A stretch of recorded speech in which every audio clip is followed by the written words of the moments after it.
Jadi aku bakal ngasih challenge sekalian. Challenge lumayan tricky.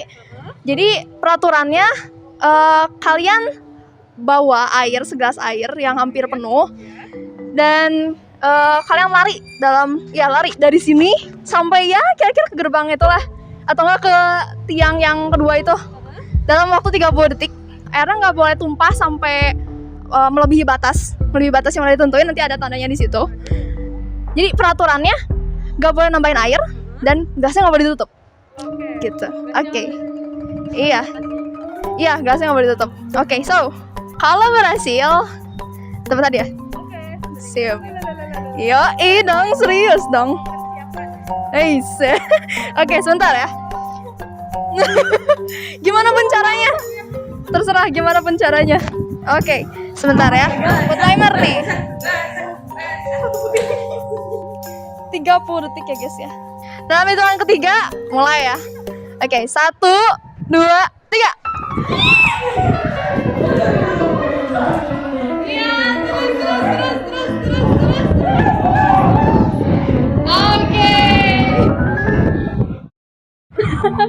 Oke, jadi permasalahan yang tadi itu klise ya nggak sih, kayak misalkan kamu beli kopi gak ada tutupnya dan kamu benar-benar kayak apa ya, disuruh cepet-cepet pulang gitu. Iya. Kan, terus motor kamu misalkan kayak ada di parkiran, kamu lagi ada di coffee shop gitu, lari kan. Iya. Nah, tumpah kan kayak tadi. Pasti tumpah. Susah nggak sih? Susah nggak tadi? Susah kan? Susah ya, susah. Susah.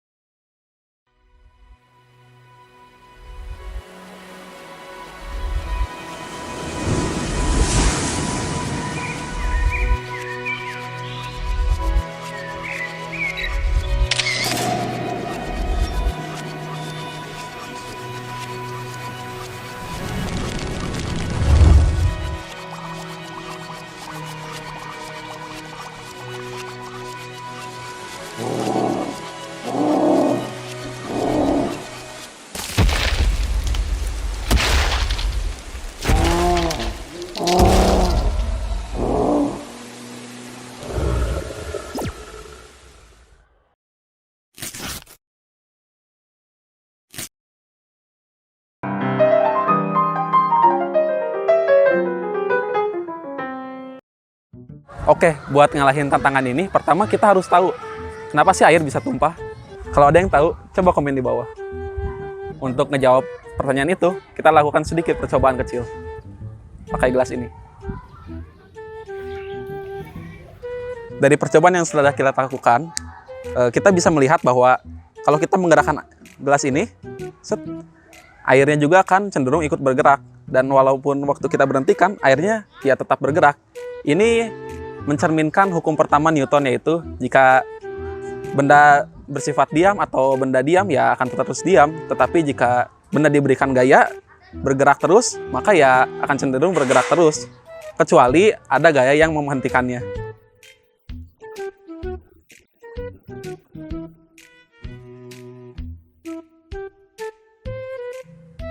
Dan kalau kita membawa gelasnya sambil berjalan seperti ini, maka hal yang akan terjadi akan sama. Gitu. Airnya tumpah. Tapi mengapa gerak airnya semakin lama semakin tinggi dan airnya tumpah?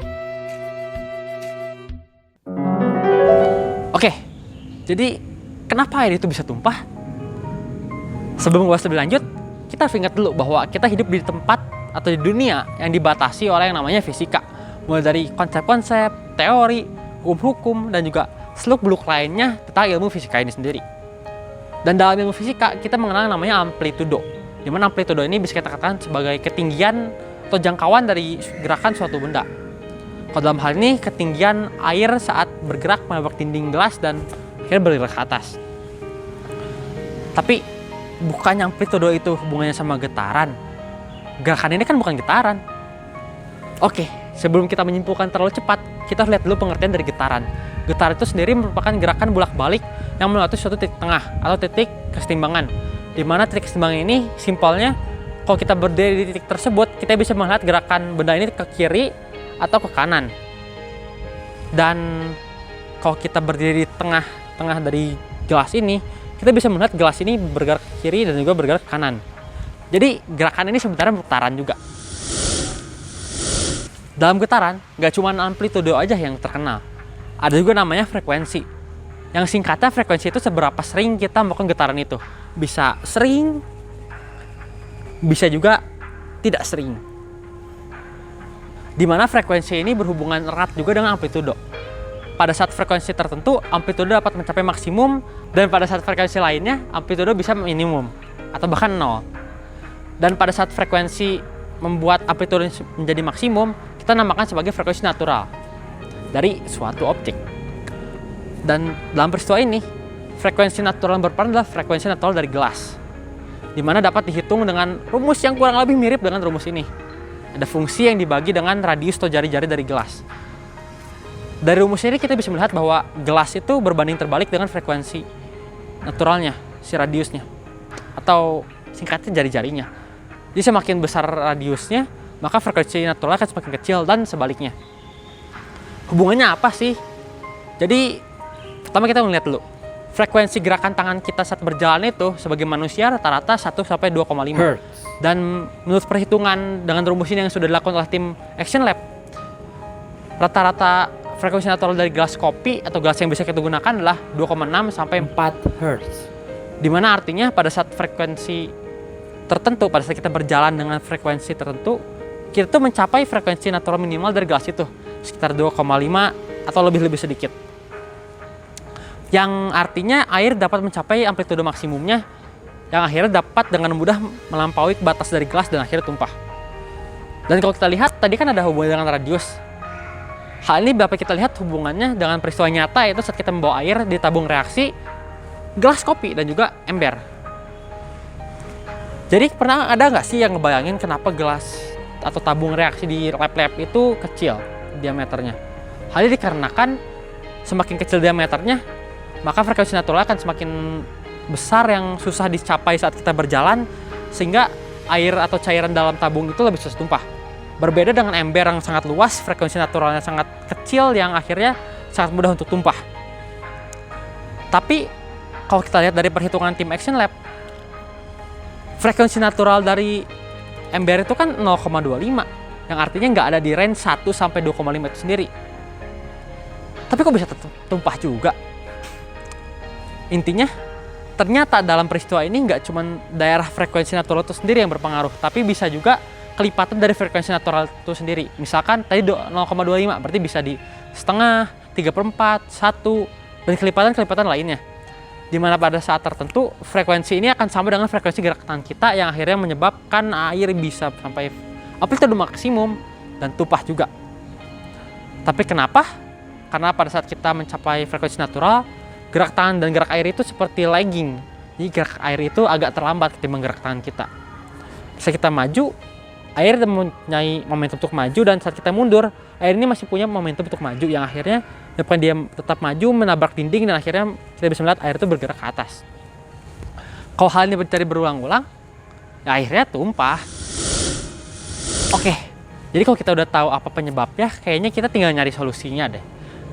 Kayaknya kalau kita lihat simple banget deh solusinya, tinggal antara membuat frekuensi natural dari gelas atau wadah ini semakin tinggi sehingga kita tidak bisa mencapainya, bisa juga ngebuat gerakan tangan kita itu nggak ada di kelipatannya, atau yang lebih cukup aneh lagi, kita bisa ngebuat air ini yang awalnya lagging jadi nggak lagging. Tapi kan air ini nggak kayak koneksi internet yang bisa diatur-atur. Jadi gimana sih caranya?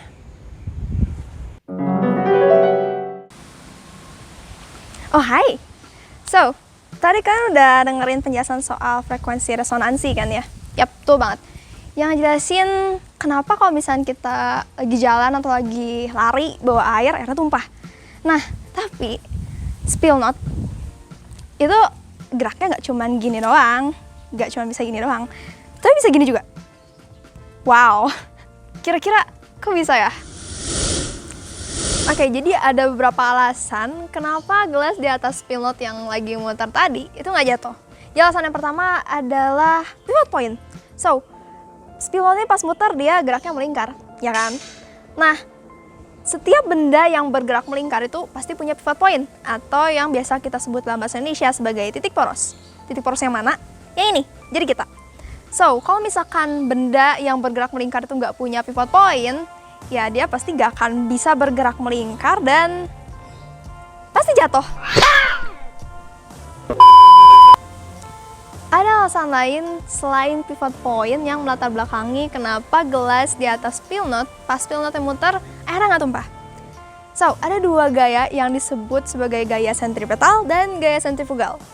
Apa itu gaya sentripetal dan gaya sentrifugal? Singkatnya, gaya sentripetal dan gaya sentrifugal itu merupakan gaya aksi reaksi yang bisa kita temui dalam hukum Newton yang ketiga. Nah, kenapa gaya sentripetal dan gaya sentrifugal itu disebut sebagai gaya aksi reaksi? So, karena arah gaya dari gaya sentripetal dan gaya sentrifugal ini berlawanan. Jadi, gaya sentrifugal itu adalah gaya yang menjauhi titik poros, tapi kalau misalkan gaya sentripetal itu adalah gaya yang mendekati titik poros. Jadi itu kenapa disebut gaya aksi reaksi. Nah, kalau misalnya kita lihat dari hukum Newton ketiga, ya aksi reaksi, gaya sentrifugal ini nilainya bakal sama atau besarnya bakal sama dengan gaya sentripetal.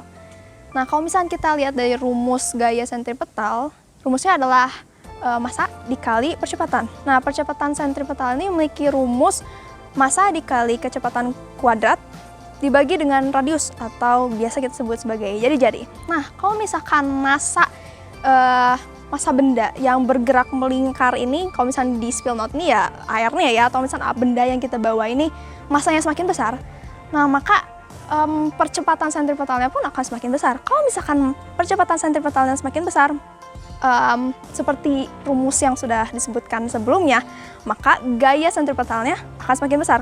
Ketika gaya sentripetal semakin besar, gaya sentrifugalnya pun akan semakin besar.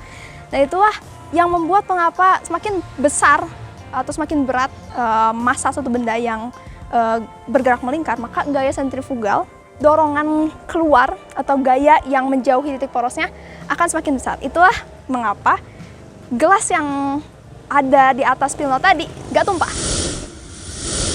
Dan selain itu, gaya sentrifugal dan gaya sentripetal ini dipengaruhi oleh kecepatan. Karena kalau misalnya kita lihat dari rumusnya sebelumnya yang di percepatan sentripetal tadi itu ada V kuadrat, betul, ada kecepatan kuadrat. Nah, jadi kecepatan kita memutar spill knot ini itu akan sangat mempengaruhi apakah gelasnya akan jatuh atau tidak. Ya, of course, itu juga bakal mempengaruhi gaya sentripetal dan gaya sentrifugal yang terjadi ketika spill knotnya bergerak melingkar. Nah, buat yang masih bingung dari mana asalnya gaya sentripetal, kalau misalnya kalian lihat di sini, ini ada tali. Dan kalau misalnya diputar atau digerakin tali ini, bakal punya tegangan. Nah, terus apa yang bikin gaya sentripetal dan gaya sentrifugal ini bisa seimbang atau ya seimbang nilainya? Itu dipengaruhi oleh alatnya. Jadi kalau misalkan alatnya bahannya nggak kuat ya pas muter dan lagi bawa beban, alatnya bakal patah dan gelasnya bakal jatuh lagi. Alasan yang ketiga adalah adanya titik keseimbangan di alat spill knot ini. Jadi biar airnya nggak tumpah, air dalam gelas itu nggak tumpah, kita harus naruh si gelas itu di tepat di tengah-tengah alat spill knot nih biar airnya nggak tumpah pas spill knot lagi dipakai. Well, jadi singkatnya alat spill knot ini adalah alat yang mampu menjaga air dalam gelas itu nggak tumpah dengan cara menangkap airnya, nggak kayak tangan kita yang nggak bisa nangkep air yang gerakannya tuh nge-lag ketika tangan kita bergerak. Tapi di awal kita sempat ngebahas kalau misalkan ada cara lain nih buat bikin airnya tuh nggak tumpah dari gelas, yaitu dengan cara meningkatkan frekuensi natural dari gelasnya. Tapi gimana caranya? Buat yang tahu caranya, boleh komen di bawah ya.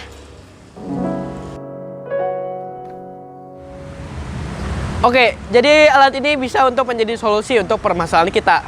Namun di dunia ini pasti ada yang tidak sempurna. Ya kan? Ya, jadi alat ini juga memiliki kekurangan dan kelebihannya tersendiri. Oke, jadi kelebihan benda ini, kita bisa mengurangi kemungkinan air ini tumpah. Lalu kelebihan benda ini juga, kita bisa mengganti benda ini selain air. Kita bisa mengganti dengan penghapus, kita bisa juga mengganti dengan batu. bahkan juga HP loh.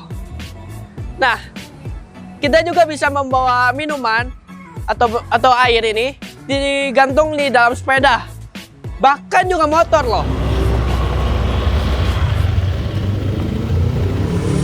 Jadi benda ini juga memiliki kekurangan. Nah, jika kita tidak menaruh benda ini di dalam titik tegar ya, maka kemungkinan benda ini akan tumpah. Lalu juga jika kita berhenti secara tiba-tiba, maka akan tumpah. Jika kita menabrak sesuatu, tumpah. Lalu juga kalau slip ini basah, maka akan tumpah.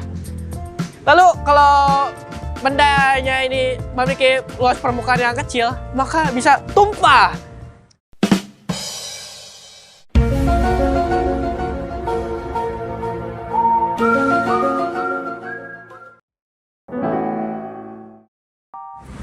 Oke, jadi itu merupakan cara untuk tidak menumpahkan air dan mengalahkan challenge kami di awal. Nah, bagi kalian yang sudah menonton dari awal hingga akhir, sampai jumpa dan seperti biasa, terima kasih.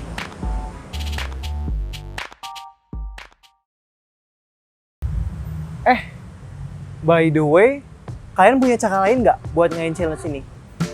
Atau mungkin menurut kalian, apakah teknologi ini bisa diterapkan atau diadaptasi ke bidang-bidang lainnya? Contohnya saja, struktur anti gempa, roket, atau hal lainnya. Kalau ada yang punya pendapat, komen di bawah ya. Dadah! Terima kasih buat kalian semua yang sudah menonton dan pada semua orang-orang baik yang sudah membantu kami dalam produksi video ini. By the way, Oreonya. Terima kasih. Tapi tadi gagal ya. Melebihi batas. Sayang sekali. Iya benar. Oke. Yes.